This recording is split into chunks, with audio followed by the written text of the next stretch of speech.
tells me something else, that it triggers a memory. Yes, actually that did happen. I completely fucking forgot all about it. Right. Well, obviously, as you know, it was Redline when we first, learned about the movie. I remember that I still actually have the script that you gave me. Do you? I actually do. Oh my God. Yeah, I have so much stuff from the movies. It's unbelievable. So we had connected, and at first it had nothing to do with my Jetta. At first it was just a matter of supporting some of the vehicles that were actually in the film, the hero cars.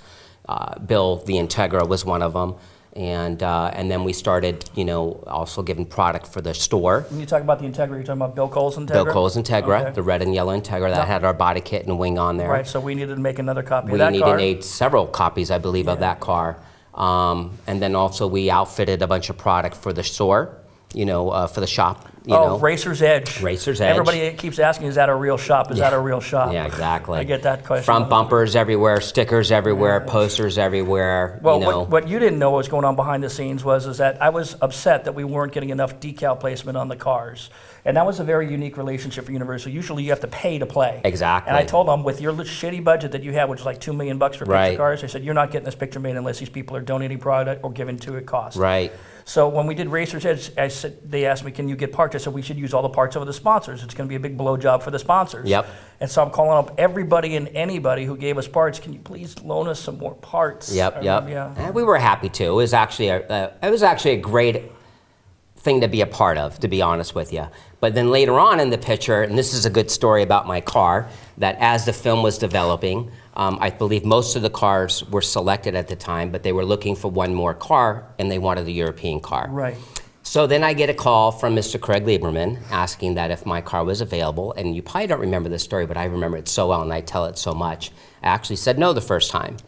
And the reason why is that I've done a lot of movies, a lot of TV shows. I know what happens to the cars, and I know that overall they can get damaged. And my car was in very good condition, so I didn't want to, rent it out at the time.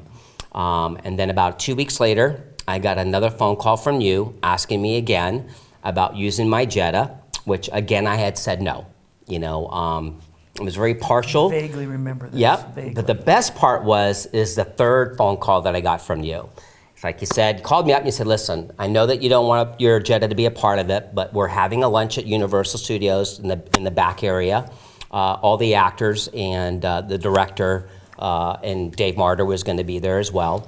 And you just said, hey, why don't you just bring your car down? We just want to see the car, come have lunch, meet everybody. And I said, what the hell? Let's go ahead and do that. So I brought my Jetta down, and if you remember correctly, it was right behind that famous restaurant where all the actors eat. Yeah, it's called the Commissary. That's right. The Commissary. So we had all the cars there, and I brought my Jetta there, and out came Rob Cohen, Paul Walker, Vin Diesel, everybody. Is that the day I had my Supra there? That was the day you had we had all, well actually, if we remember correctly, I believe all the cars were there at that one time for the first time that were actually going to be in the movie. So I remember I had my car open, displayed, the engine and the trunk, and the doors were open, and everyone kind of came out to look at the cars. And I remember hearing Rob Cohen looking at my Jetta and goes, that's Jesse's Jetta. And I'm like, Jesse's Jetta? And I'm like, well, I didn't think much of it. And then Dave Marder, which was in charge of transportation. My boss. Your boss at the time, exactly, approached me and said, listen, we want this Jetta for the movie. And I said, well, it's not available for rent. And he had pulled me aside, and he had made me a pretty decent offer to use the car. And at that point in time, I had agreed to do the film. Did he explain to you that we were going to build a stunt car and a third car to shoot it all up and all that? That's kind of what sold it, but I hate to say this, but the amount of money that was paid to rent these cars. I know how much money was exactly paid. I have the sheet. Exactly. So I wasn't an idiot by any means, and to find out what we're getting paid on a daily rate, every day, whether the car was working or not. Right. They also had insured my car for the value, which was close to about $200,000. That's about what we had in the car, building these import cars. Because as you know, when I built these cars, it wasn't a matter of putting a body kit and wheels on it. Sure. We did audio and video and engine, suspension, time, brakes, labor, everything in these cars. So these $17,000 cars were not $17,000. Right. They were $100,000 to $200,000 when they were all said and done. And even if it's a $17,000 car and there's $35,000 or $40,000 of parts at retail, or $80,000 of parts at retail, whatever it is, and even if the car only sells for $40,000, $50,000 later on, to to recreate the car. Right. Is all the time and the labor. Exactly. And that adds up. And so, that was the number that, and, you know, and what David had said was is that they would insure the car for the full value. If anything happened to it, they would write me a check. So I said, at that point in time, the car is yours. When do you want it? So within 2 days later, the picture company was at my front door, and the car was now in Did they your bring their white your closed hands. trailer? The enclosed trailer. The checkered floor? Everything there, Yeah, yeah. you know, the whole deal, loading it up. And You live not far from me. You're in Lake Forest. yeah, we're very close. And Right. if you ever remember correctly, remember the one time we had all the Fast and Furious cars at my house? Oh, yeah, And we yeah, did the yeah. photo shoot Yeah, yeah, for, was it Max Power magazine? Max Power. Yep. And Redline, he shot from the same And that magazine. was, I think, no, that was after the movie was After out. the movie, yeah. But it was No, funny. it was after the movie. After the movie had been announced. Yeah, I think you're right. I have to look I think it at was after it was out. That's when they kind of got us all together. But we literally had all the Fast and Furious cars at that point in time at, I have at the house. pictures of that. Yeah, and I do too as Yeah. well. I just found some from my friend Gabriel Tremblay, Fast and Furious Integra on Instagram. He bought Bill Cole's car. It's in, Oh, he did? in Texas now, and he got like 1,100 actual photographs. No way. And so he just started posting. Oh my God, how funny. So you get the car, and then we build 2 more replicas. One gets shot up, and then Actually, I think it was more than that. I think the VIN list only shows 3. 3. I think there were 5 cars total. There were 2 cars that were set up for the shot up. Only 1 car did get shot up. And then there was another car that was used in the race scene that did not have the big brakes on there, which we need to talk about that and clarify this whole brake issue. Yeah, we're going to talk. We got to squash this at some point in time.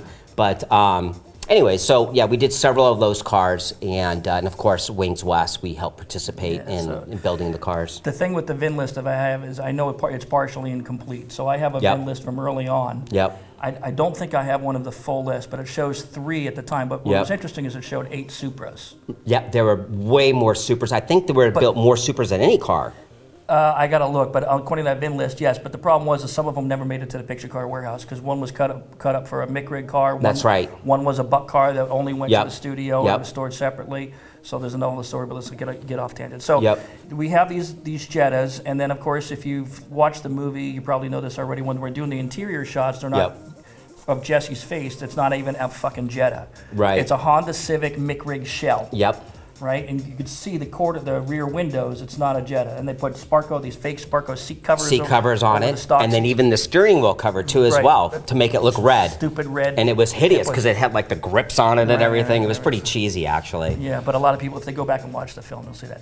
So then, of course, there comes the big scene where we're starting the race, and I'm up there doing my thing, and then Yep. they get that close up on the car, on that right front wheel, and we see a giant brake rotor. Yep. But no caliper, and I Yep. still have to this day. Oh, my God. 100 times a week. Why were there no brake calipers on the Jetta? I am It's so sick of hearing that. been- So we all know the story, but go ahead and tell it anyway. Well, bottom line is my Jetta absolutely had brake calipers. In fact, it was a custom-made Brembo kit on there. It was a 4-piston caliper in the front How and a big? 2-piston. 14s? They were 13-inch rotors. But you had giant 19-inch wheels on the car. Yeah, and that was one of the first cars to have 19-inch wheels because back then we didn't have the proper tire sizes or the wheels weren't even made in that size. So yes, I did have 19-inch wheels on there. And this is why we did that. What happened was, of course, the replicas that we built were not putting 13-inch big brakes on the car. Right. So they've got that factory 10-point whatever front disc Yep. on that car. And you got this little brake rotor and this giant wheel that looked fucking stupid. Yep. So we took the trick that's been going back to the hot rod days Yes. since the 1960s. The mini trucks used to do it in the 80s. We have a fake rotor. It's mostly because back in the days, the cars had drum brakes in the rear, right? That's right. And it looked stupid. So Yep. we would take these decorative things and put them on top of the drum and then put the wheel on. Yep. And To kind of fill up that wheel gap. Correct. And oh my God, the internet's fucking oh yeah, it was the exploded. biggest mistake they ever made. And the other part was that the brakes were about $9,000 all said and done. So to be able to spend the money on the brakes and all that, they didn't want to do it. So that was their answer to it. But yes, the car had huge brakes front and rear, all done by Brembo. So I just want to squash that now, and that way everyone knows, because if you do actually see my car, or not my car now, but it did have brakes on it. So, Yeah, so. I mean, good story then anyways, but still today, that haunts me. So we're filming this in June 2019, and just recently, your Hero 1 Jetta, Yeah. which you had the autographs all over. I think, did Jesse sign that? Yeah. I saw autographs So on what- the wing, right? If you remember correctly, that we did it at the movie premiere. Right. Okay, so that's when I had Chad sign it, I had Paul sign it, and then I had Rob Cohen sign it, I didn't think I had Vin Diesel sign it. But yeah, those were the 3 autographs from the movie premiere. Yeah, I think most of us had our cars signed there. I know. That was that night. That night. And then if you remember correctly, I actually had the blower from the Charger, and I brought that, and I had Vin Diesel sign it at the premiere as well. Oh, you had the plastic blower? No, mine was all aluminum. I still have it. Was it a prop? It was actually used on the car, but they took it off and they used it as a prop in the press junket. Oh, and So- they gave that to so you? here's a good- How'd you get that? You want to know a good story? So here's a funny story. So we're hanging around after press junket. You remember the press junket? course. Backlot Universal Backlots, Studio. yeah, 600 people. So one of the girls that was working with the cars comes up to me and says, Watch your mic. Go ahead. Keep going. says, hey, listen, do you mind steering this car and someone push you, we'll pay you $60 to steer the car. And that was the Charger. Because as most people know, the Charger, really didn't have a motor, Right. So it was just a prop on the top. And I'm like, okay, sure, no problem, $60. I'm not a freaking idiot. I'll steer the car. So I pushed it, and then I drove it as they pushed me, and then we winded up in front of the clock where they filmed Big clock tower, yeah. Back to the Future. Yep. So as we got out of the car, there was a nitrous bottle there, and there was some other props there. And I said, listen, instead of giving me the $60, why don't you give me this nitrous bottle? It was a big, huge, polished nitrous bottle. I figured, you know what, I'll keep it, put it in my office, make it look good. She goes, oh, I can't do that. I said, okay, fine, no problem. So that's where I saw the blower, and I go, how about that? And my Jetta was right there at the time. She goes, just put it in your car, put it in your car. So I kept it.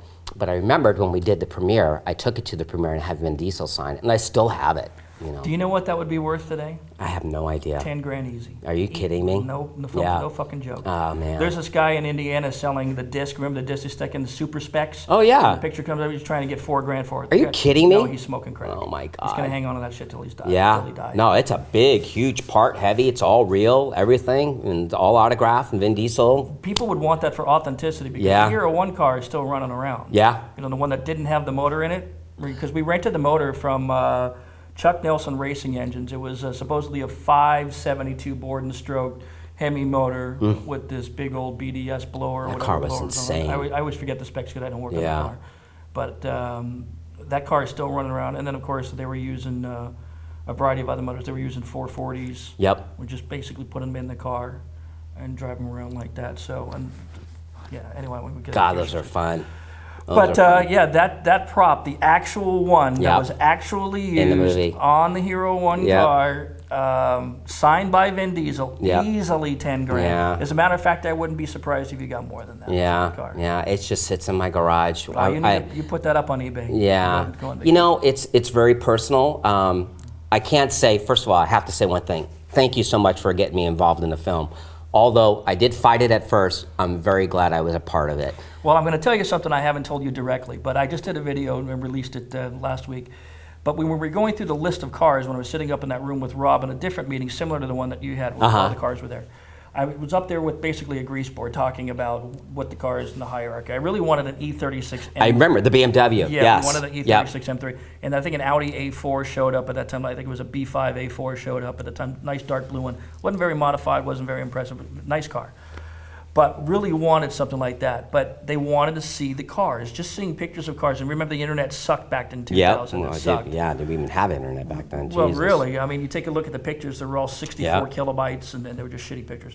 So trying to show that to Universal, they just didn't want to be bothered. They wanted it, they called it the weekly show and tell. Yeah. So every Friday we were doing that. Yeah. And so when I said the E36, the E46 wasn't out yet, the IS 300 wasn't out yet. There's a lot of cars that we could have looked at, but it was about the budget too. That's true. To buy and build these cars, they know they were going to spend at least 30 grand to do a shitty cosmetic replica, tires, wheels, Yep. some interior shit, and paint and that kind of stuff. They were going to spend a lot of money in these cars. And if you see in the list how much we paid for some of these Jettas and Civics, it was laughable at that time how cheap they were. It was back then. amazing. And they still were relatively new. Yeah. They were only 4 or 5 years old. It's a very inexpensive car back was, then. it It was. really was. But yeah, I was really happy to be a part of it. So then let's talk about after the movie. So we did the press junket. Mm-hmm. We did the premiere. I have pictures of you and I standing around the plotting table. Remember that? We're looking at the blueprint. You, me, Bill Cole, my friend Aaron Keller. Are who you had the serious? Black Supra. Yeah. Oh my I God. have pictures of it. It's posted on my Instagram. No way. And we're standing around the table, and we're looking what cars are going to go here, what cars go. Yeah. This is before the actual premiere. So we're doing that all morning, setting up, and then we go back to our respective hotels, and then we change, and we walk the red carpet. I got a picture of us sitting in the theater. Yep. Nick Stewart, the guy who had the Civic. Yep. The D2 Civic. That's right. Oh my God, I remember that. Remember that guy? Yeah. And then wait, in the first movie, it was Ja Rule that was in it too, right? Ja Rule was there. So I was sitting, we were 4th row, if I remember correctly. We were very close. And I was right next to him the whole time. Great guy. But anyways, I'm sorry, go ahead. Just a full flashback over here. So, and then of course, we do the premiere that night. Yep. The food and the hobnob with the actors. RJ was there. Yeah, RJ. And RJ. a lot of us are changed our cars already. Yep. Universal's kind of pissed that I changed the Maxima so much. God, that pissed me off with those graphics, by the way. But see, okay, you're the second person. Sean Morris just said in his interview that the graphics were hideous on the Big Bird, the SKYLINE, and he couldn't wait to get them off. Well, I just remember that when I was emailed the graphics of the cars, because I had a pretty cool graphics on my car at the time. I was just like, oh my God, really? I mean, to have the guy on the rocket and all that stuff, or whatever you want to call that, with the laser beam coming out, I didn't get it. And I remember I even called you about it. I'm like, what the hell are these graphics doing on my car? We need to get them off, you know. But at that time, it was already decided, all the cars were gonna have it. But in my mind, you know, I had released a car to Universal, and whatever it is they were gonna do, I was just going to go with the flow. So the story with that goes like this. If you looked at the European Car Magazine cover, there's a great shot of the graphics, the red and black that you had on the car, and all matched the interior theme and everything. It looked good. Yeah. So when they started doing these nuclear gladiators and these flying Trojan dildos and all that other stuff. So the story goes like this. Since we knew that we were going to have a lot of extras on set, the graphic trend at the time was to do stuff that was the tribal stuff, or the waves, or the splashes, or the bubbles, or that's what was going to be all the other cars on set.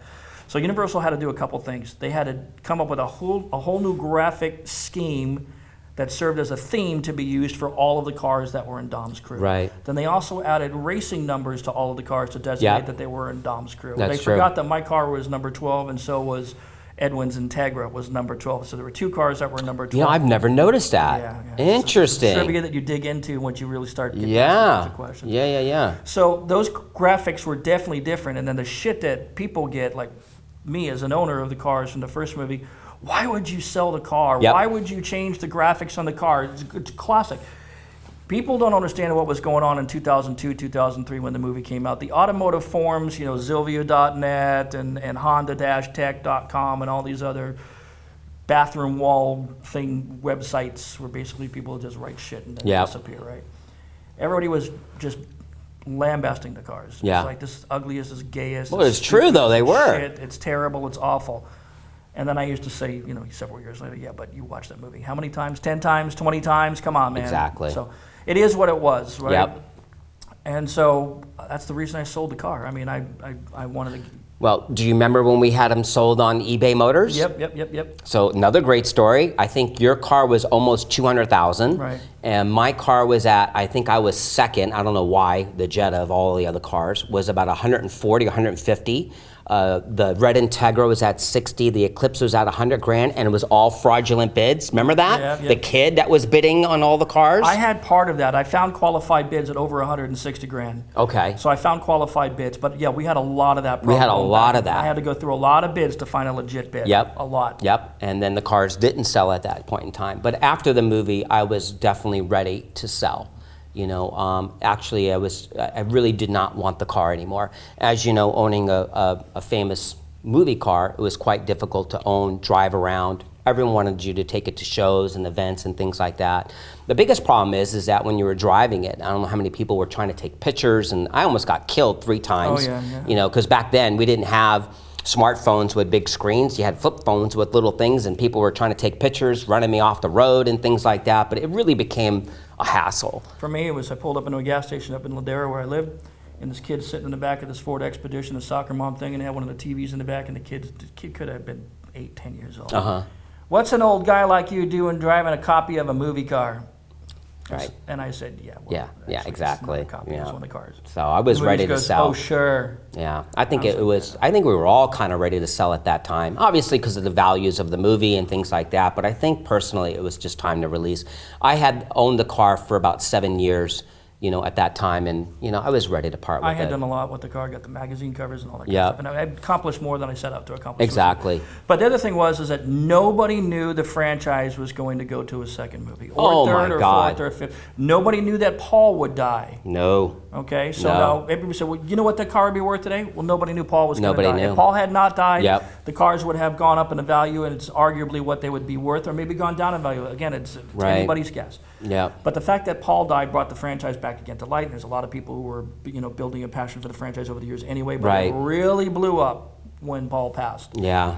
And He was an amazing guy. he was an ambassador of the hobby, right? So He was incredible. yeah, I mean, he was genuinely just a great person. Did you get to be on set much? I remember you were working your I was actually on set pretty much the whole film. I mean, because Wings West wanted me to have me there as far as product placement or being there. But I got another good story for you. So if you remember the first day that we were filming, okay, so that was at the restaurant. Remember the first scene? Yeah. Okay. So I remember arriving, and the cars were all locked up in this back lot. And I hadn't seen my car in about a month and a half. So I was walking over and I was looking at my car and I was just checking it all out. And at the time, I had been in the industry for quite a long time, and I don't want to brag or anything, but I don't know how to say this properly, but I was very well known. I've been in a lot of magazines throughout building all the Wings West cars and things like that. In the industry, everybody knew you, because we're all at the same shows. Yeah, Everybody knew. videos, DVDs, things like that. And so this guy came up to me and just started talking to me, and I said, hey, I'm Scott, I'm with Wings West, this is my car, and we're chatting for maybe about 45 minutes to an hour, and we're talking, and one of the girl comes up, and we were just kind of chatting, and says, hey, we need you on set, to the person I was talking to. I didn't know who this person was. Unfortunately, I didn't introduce myself, and neither did he. We just got into the passion of talking about cars. So he turns to me and he goes, hey, well, do you mind if we take a picture? And I'm like, yeah, sure. So I'm thinking that he wanted to take a picture with me at the time, because again, I'd been in a lot of magazines and was pretty well known. So we take the picture. 15 minutes later, they started filming, and it was Paul Walker. I had no idea that I was right. So here I'm thinking. You thought Paul Walker was... Here I'm thinking Paul Walker wanted a picture with me, because I was well known and all that stuff. I mean, I was signing autographs from going to shows and things like that. I had no idea it was Paul Walker. Oh, man. And it was so funny, because then after the first break, when they're cutting the scene, I'm like, oh my God, I had no idea who you were. And that's when we just bonded and became friends and everything. But it goes to show how humble and down to earth he was. It's amazing. Maybe he thought you were afraid to take a picture. Yep. That kind of thing. He was such an incredible guy. I mean, he was everything that everyone portrays him to be. Yep. By all means, So let's switch gears and talk about one last thing. When the Jetta got sold, a lot of stories going around. I'm going to let you tell the story about who it got sold to and the evolution of that sale. So I was doing a TV show called Titus. It's a gig that I sent you up there for. Right. All those cars, I was doing moviecars.com at the time and calling all my tuner buddies, and I always knew Wings West had a shit ton of cars. Right. So Titus was, he's a famous comedian, and he had his own TV show called Titus, and he's more of a hot rod muscle guy. Right. Well, obviously the Fast and Furious, became huge and wanted to do a Fast and Furious type of show. That's when I got the call from you, and then also Carson Love from Hot Wheels at the time called me, and so I went down to set, and we talked about what kind of cars, and I had brought like 5 or 6 cars for the TV show, and actually I was in that show. They decided to use me as an extra. Oh, that's funny. Yeah. So while I was there, the Titus show was actually being filmed right behind the TV show Malcolm in the Middle, and for those you don't know, is Frankie Muniz. So the next day I get a call from Zach Ward, who played Dave on Titus, that Frankie was like floored by these cars and wanted to get one of these import cars. So the next time I was there, I met with Frankie, and I had told him, I go, have you ever seen the movie The Fast and Furious? And he goes, yeah, I love it. It's my favorite movie. I watch it all the time. And I said, well, I own the Jetta, and I'm selling my car. And he's like, oh my God, I got to come see it, and this and that. So him and his mother drove down to my house, and I live in Lake Forest, and took him for a test drive in the car, and he's like, sold, I want the car. I'm buying the car. Okay, great, Nothing else happened. About 3 months later, I get a phone call from Frankie, and it's going to be his 16th birthday, and he calls me up and he goes, okay, I'm going to be 16 in a month, and I want to buy your car. You know, I want you to deliver it to the set, Frankie Muniz, all the TV shows like Entertainment Weekly and all those, you know, those celebrity type shows. We're going to be there and filming it. And said, okay, great. Haven't heard from him. Next thing you know, I get a call from his wealth management that, you know, he's ready to buy this car. So I set everything up, sell it to Frankie, bring it down there, and Frankie Muniz that was his first car, was the Fast and Furious Jetta. God. So he owned it probably is longer than I have, you know, and kept it for quite a while. As you know, Frankie was making some good money, done very well for himself as an actor, started getting into a lot of higher end cars, Of course, yeah. but still kept the Jetta always in his collection. His first car. It was his very first car. Didn't want to let it go, you know, and until he tried to sell it on Barrett-Jackson. And I don't know if did you see that when they tried to sell it? I saw tidbits of it, but it's been so long ago, honestly, I forgot. Yeah, it was a complete fail. They didn't do a very good job marketing the car. It was a bad time too, wasn't it? They did it on a Wednesday, and all the movie cars are always done on a Saturday. I don't know why they didn't do it on a Saturday. What year was it? Do you I have no idea. Recollection, 5 years ago, 10 years ago? No, I'd say about 7 years ago, or 5 or 7 years ago. It was at Barrett-Jackson, or maybe even less than that. 2012, we were out of the recession. Yep. But Paul was still alive, and Paul was alive at the time. It was that weird period of time where I think we were at that time. Where were we at? Fast 5, Fast 6. More than likely. Yeah, and then I don't think Fast 6 did all that great. I got to look. I don't have the data in front of me, but I think it made 600, 500. It sold for very little money. In fact, it actually didn't sell. They closed it as a sold, but you know the car was never actually what was released. It at? Do you have any? It was at I think $60,000 or $70,000, and obviously he paid more. And I can honestly say that was definitely one of the world's most expensive Jettas. You know, it did very well. So he kept the car. You know, and then I guess now it's just turned hands again. So I don't know how many owners have actually owned it. Is it 2 or 3? Went to a consignment place for a while. I think it was in Scottsdale. In Arizona. Yeah, Scottsdale, they had it. Yep. And they had it on consignment for somebody, and then it got sold to the Chrome Card guys, and they actually picked it up at Fuel Fest. Yep. So, well, at least they put it on a trailer at Fuel Fest. Maybe they had picked it up 2 days before. Who knows? Whatever. Yep. But now the car's over in Germany. They got a bunch of cars over there. An Eleanor Mustang, one of the 3 Hero Eleanor Mustangs. So it's in Germany now. It's in Germany. It is gone. Wow. See, that's the thing is when I was over in Sweden, a lot of people outside of the country appreciate the cars in the movies far more than the Americans do, because in America, it doesn't have the same passion as the international fans, and in the Latino market in particular, it's freaking huge in the Latino market. Interesting.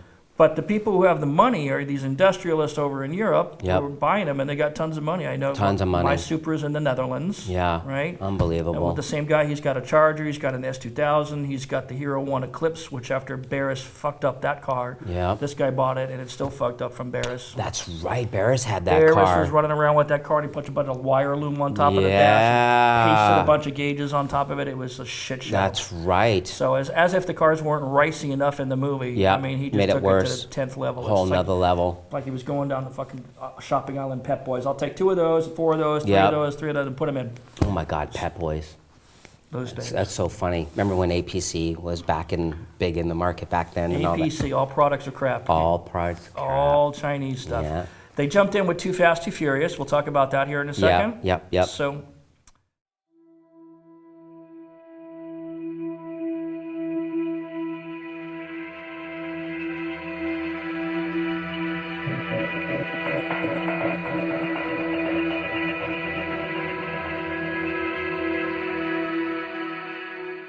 All right, we're back. So, with all the memories that just come flushing out as we have these discussions, let's switch gears one more time. Let's talk about Too Fast, Too Furious. Now, we didn't know, people like us didn't know. We were nobodies when we worked on the movie, essentially. And we didn't know there was going to be a sequel. No clue. We didn't even think the first one was going to be successful. Straight to DVD is what I kept hearing. Totally. Straight to DVD. Yep. And then they did a Super Bowl commercial, and that's the first I heard of. It's now called The Fast and the Furious. I'm like, what? Yep. Well, do you remember when we did Long Beach Grand Prix? Oh, yeah. Remember that? We Yep. had all the cars there, and then remember when we snuck out on the track when they were Remember him with the super, running down the back street? that back street? 140 miles an hour. Oh my God! Come around the Anyways, corner there. It was turn 7 I think, Yep. at the time, and the security guys going there. Yep. Oh, no. Okay, because that was when we were promoting the film. We had that huge booth. Sorry, I don't mean to jump back to Fast One, but so many memories are triggering. But sorry, go ahead. Yeah, go ahead. I don't like to tell that story because I was speeding on a public road, but it was technically a racetrack. Yeah, right after the race Right is after when we the did race, it. yeah, Yeah. yeah. Anyway, so That's fun. We pulled out of the ramp and all that. we pulled out. Yep. So, all right, fast forward. So I'm all done now. I was doing DVD home theater promotion for Universal, who had hired me. I was doing ADRs. The sound department hired me to go up to the studio and make sure they were really doing stuff that they're supposed to capture, like background conversations, helping them with the lip reading and all this other bullshit, and use technical phrases and all that.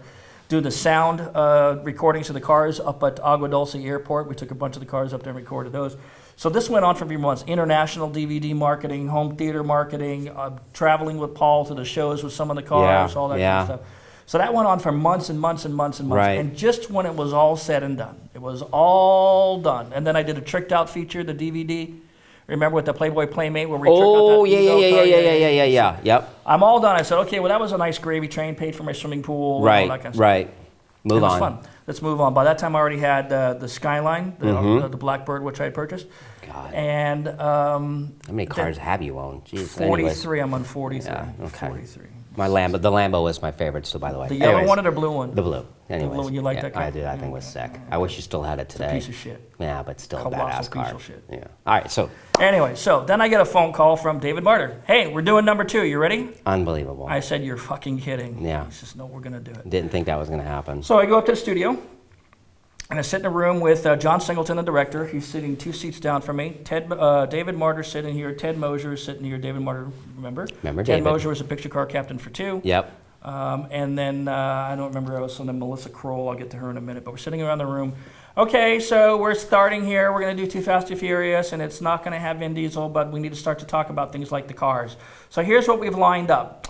For Paul, we have a Dodge Neon SRT4. Oh my God. And I'm writhing in my seat. I'm Really? like, writhing, just absolutely writhing. And John Singleton leans down and he goes, Craig, you got something to say? I said, I'll wait my turn, John. Yeah, exactly. I'm good. He says, no, listen, paying you a lot of money. I don't want no booty ass shit in my movie. If this is going to be booty ass, I need to know right now. I said, well, in my humble opinion, I think you're going to alienate a lot of tuner car owners. Oh, yeah. And if that happens, that's not going to be good for the franchise. And so this woman who has spent the last 9 months of her life putting together these licensing deals with Dodge, which becomes relevant later on. Later on in the movie. Are you telling me we should turn down this big investment from Dodge? I said, what I'm telling you is that you can't put lipstick on a pig. Right. You're just going to piss off people. Anyway, David Martyr reaches over and grabs my arms. Like, be careful what you're talking about. And I didn't care. I'm not in fucking show, but exactly. I didn't care. You I hired mean, me for my advice. You totally. could say, okay, we appreciate your advice, but no thank you. All Right. there you go. To their credit, they changed it. Yeah. They changed it. That would have been a big mistake. So then we start picking the cars. We go through the food chain and all that. Now, we had to reuse a lot of the cars from the first movie and the True. second movie. So we Yep. had the HEIST Civics. Yep. We had the 240 SXs. We had the Supras.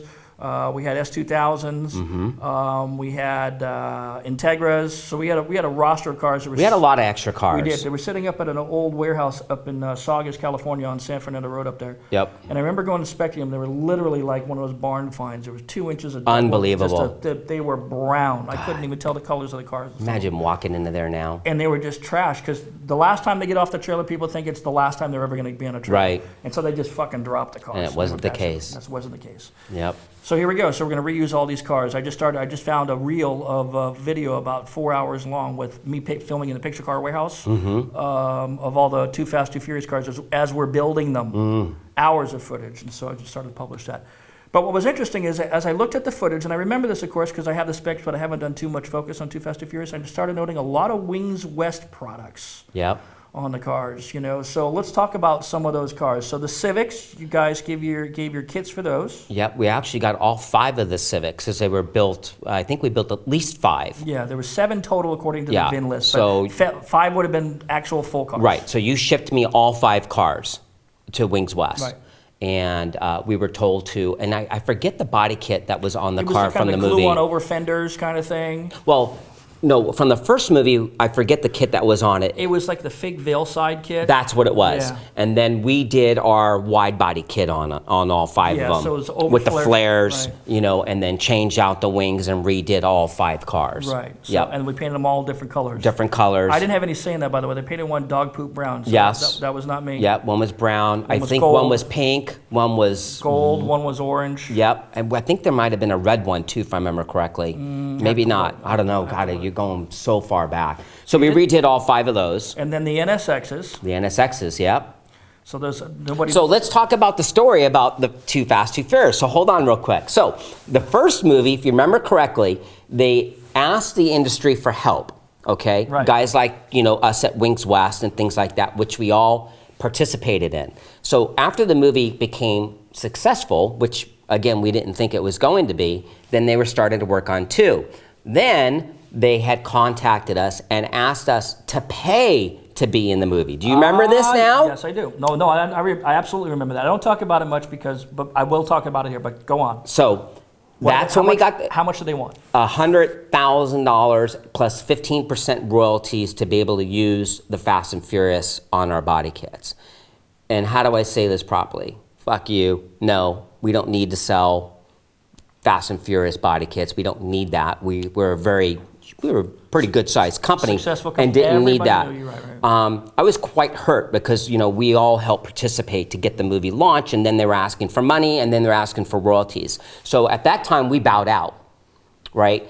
It was months later when you had called me and said, listen, you don't have to pay anything, you know, just help with product, and we kind of went back into like the first film where we donated product, and then we also did the NSX. So what happened is there was a period where you and I didn't talk about it because I was going through the process with them. I was still up at the picture car warehouse in El Segundo, started building cars there, and very soon realized that in order to build these cars that people were not going to get money. I had several meetings with important people that said, you don't understand how it works. If you want stuff from Japan, the Japanese companies, it's HKS, you know, in the United States, it's Trust in Japan, right? Trust sells to HKS, and HKS is its own friggin' company. Right. Okay, so they're doing $5 or $6 million a year in revenue, or whatever the number was at that time, whatever it was. Probably about that. Okay, they're not going to spend $100,000 to make an HKS. A lot of money back then. That's a lot of money. A lot of money. To make an HKS Fast and Furious turbo kit. Right. Only one company did it, and it was a nitrous company. I forget if it was nitrous. I think it was Nitrous Express. It was Nitrous Express who,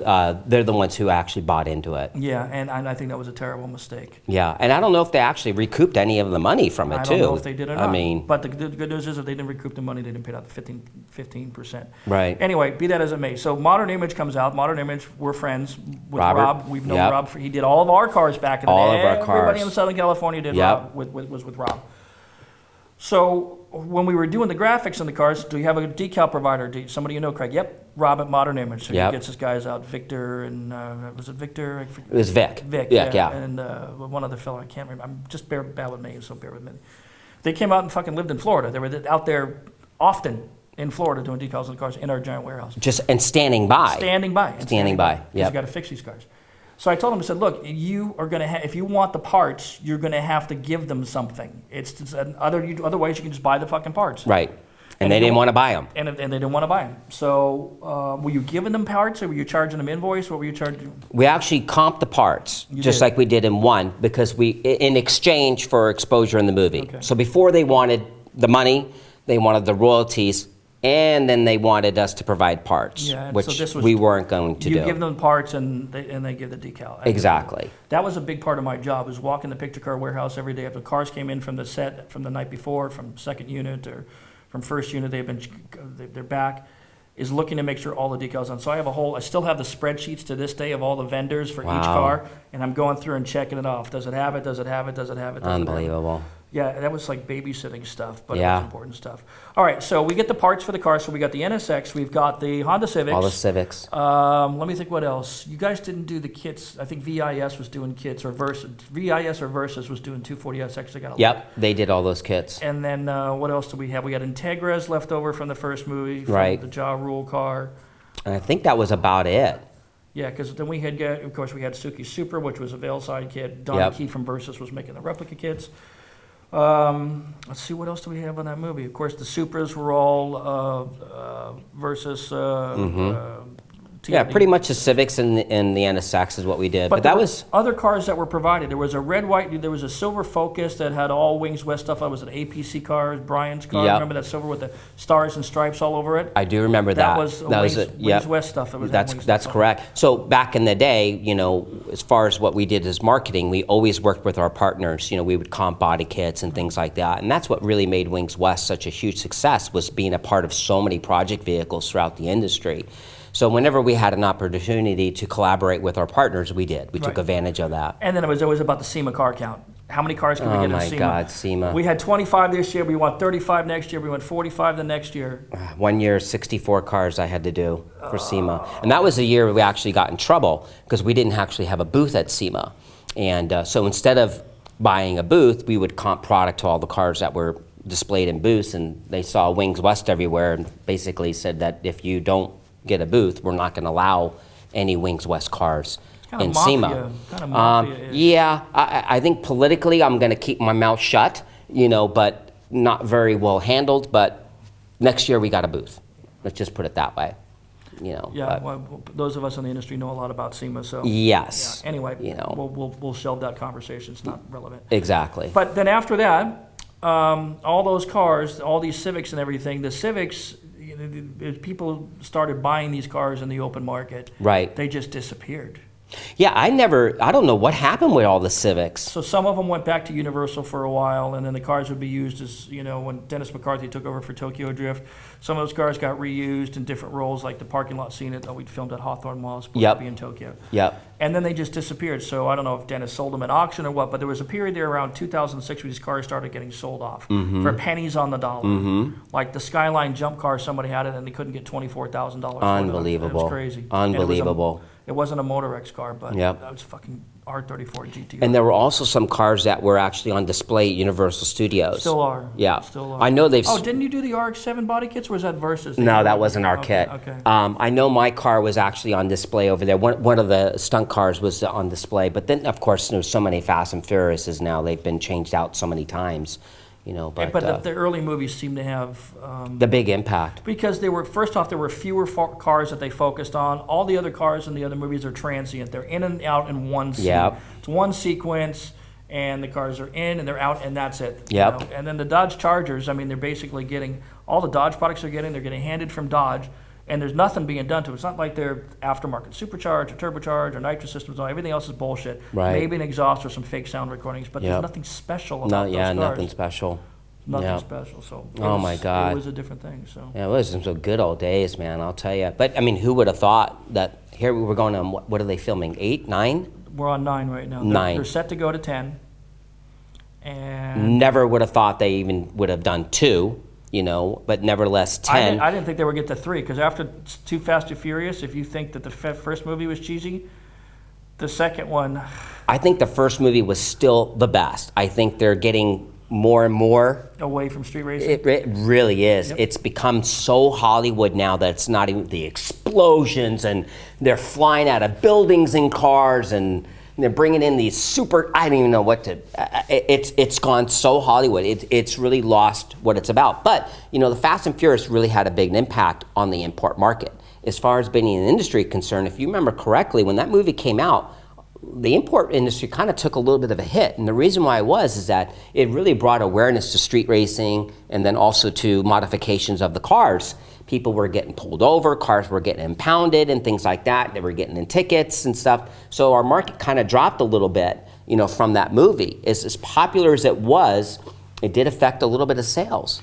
That's interesting to hear you say that, because the sales, when I talk to people from Scott over at Sparco and NOS and all that, sales of products went up like thousands of %, right? You know, 1,500% for Greddy, NOS, and all that kind of stuff. But I agree with you in that I think there was a really bad focus. And if you you probably weren't aware, but I was giving a lot of interviews on radio and TV. At Universal was setting them up for me, and the conversation always went to illegal street racing. Yep. Well, do you think this promotes illegal street racing? Man, tell them, look, there were movies like this going back many, many years. 2-lane blacktop. Absolutely. American Graffiti. Absolutely. Street racing has always been around. Always been around. Be around. Just different cars and different times. Different cars, and just the only thing that's changed is the person driving the car. Yep. So it's never going to go away. If you guys want to focus on illegal street racing, remember that this movie is an action movie with some illegal street racing in it, but every time there's an illegal street race and all that kind of stuff, there are negative consequences. They show cops are showing it up, breaking Cops it are showing up, breaking it up. They show the consequences. So if people are going to go out and try and drive a Honda Civic under a semi, they're only going to do it once because they're going to be dead. Exactly. So never going to happen. And do they know that we raised the semi-truck so the car can go underneath it? I mean, come on. A lot of people don't. Yeah. But they do now, thanks. Yeah, So sorry. no, it's been covered, but yeah, you're absolutely. So you know the tricks because you were there. Exactly. But they're still doing that. Now you take a look at, you go online and take a look at the shenanigans people are doing with two steps and anti-lags and all that. And they're filming themselves while they're doing street takeovers and all that. For a person my age, I just can't wrap my head around. Right. So it's interesting that people want to go out and do that kind of stuff and then film themselves while they're actually committing a crime. It just doesn't make sense to me. Just stupidity. But so it's just an evolution of the illegal street racing stuff, Yeah. right? So people don't want to go out and street racing when it does it.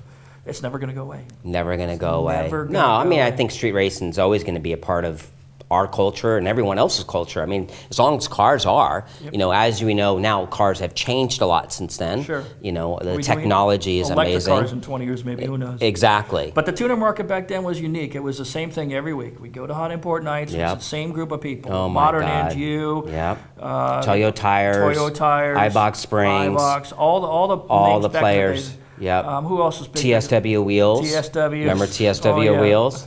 Oh my God. McGuire's was always. McGuire's was huge. Yep. What about the story of McGuire's? We should tell that story when we're at the hottest car of California. The hottest car competition. So do you remember that?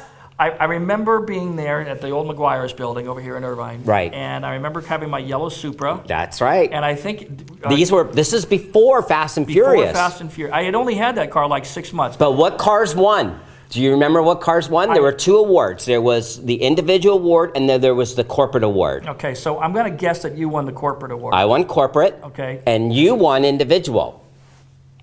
Hottest car? Okay, yeah. Yes, you did. You hottest car. Well, both cars were hottest car of California. Okay, so this is again. I can't believe you don't remember this. You know what? It's in my, now that I think of it, it's in my spec sheet from one of Supra that I was looking at a couple of months ago. A list of all the awards that it won. That's right. But yeah, hottest car. It was hottest car of California, and it was like I think it was like individual, something like that, and mine was corporate. But who would have known that those two cars became the main picture cars for the Fast and Furious?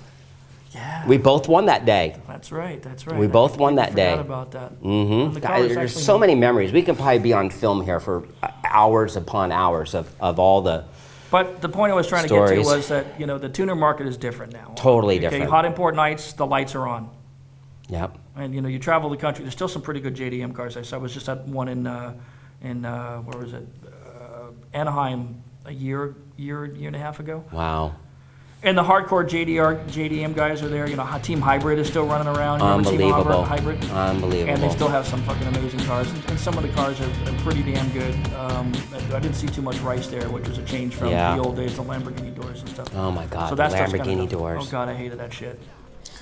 Some good times and good memories. Thanks for tuning in this week. Next week, we're going to have John Lappet, owner of the Eclipse that Brian drove in the first movie. So be sure to check that out. I'll let you know when it's posted. Thanks again for watching, everybody. Be safe. Have fun.